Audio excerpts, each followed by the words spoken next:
Yung mga nasa VIP gallery, yan yung fronting sa session hall mismo, nandun ang mga dignitaries Tama. at mga top officials Mga ng foreign, gobyerno. Oo. Oo. At mapapansin ninyo, doon sa mga nakaupo dyan sa loob, walang makitang masyadong magarbo ang suot, hindi ba? Oo, simple ngayon. Simpleng-simple lang Oo. sila. Karamihan nga, parang nakaputi lang na barong.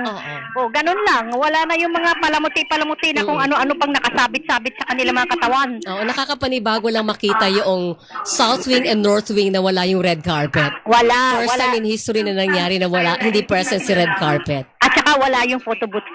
Oo, wala na yon. Wala nang ganon. Ang meron na lang Ang ay meron yung- na lang, mayroon silang parang photo booth na ginawa na hindi actually photo booth yun pero malaking TV screen Oo. kung saan nakalagay yung ikalimang sona ng Pangulo. Doon na lang sila nagpapapicture. Tsaka ano yun, pwede kang mag-monitor doon kapag ongoing na SONA.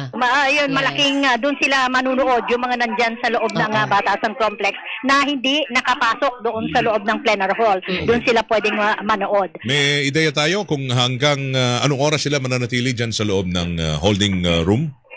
Bago mag alas 4, mga 2 minutes before 4, 2 lalabas minutes? na yan. Maglalakad yan si Presidente. Maglalakad na palabas, papasok. Kasi kailangan eksakto alas 4, magsisimula siyang magsalita ng kanyang State of the Nation address.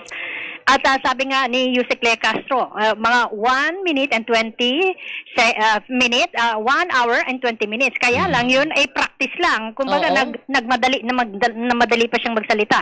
Itong actual mamaya, syempre hindi naman siya magmamadaling magsalita Oo. dahil gusto niya maintindihan nating lahat kung ano yung kanyang ire-report. Plus yung palakpak pa na bibilangin din natin mamaya. tumitigil ang talumpati pag may palakpak na tumitigil. mahaba. Correct. So malamang hindi 1 hour and 20 minutes lang 'yan. Pero May balita ba kung may mga direktor-direktor yan, yung talumpati ano niya lang, ngayon? RTVM. Wala yung RTVM. special director, hindi katulad ng mga nakalipas na Oo. taon na may mga private at mga bigatin na director, may mga yung mga nag-present, walang ganon. Simpleng-simple lang na taga-RTVM ang magdidirect nitong SONA ng Pangulo para sa taong ito ng 2026. Sige. Siyempre mag-umpisa yan maya-maya, meron pang dasal. Tapos meron bang kakanta? Sinong kakanta ng Lupang Hinirang? Meron bang inimbitahang guest para dyan? Mayroon.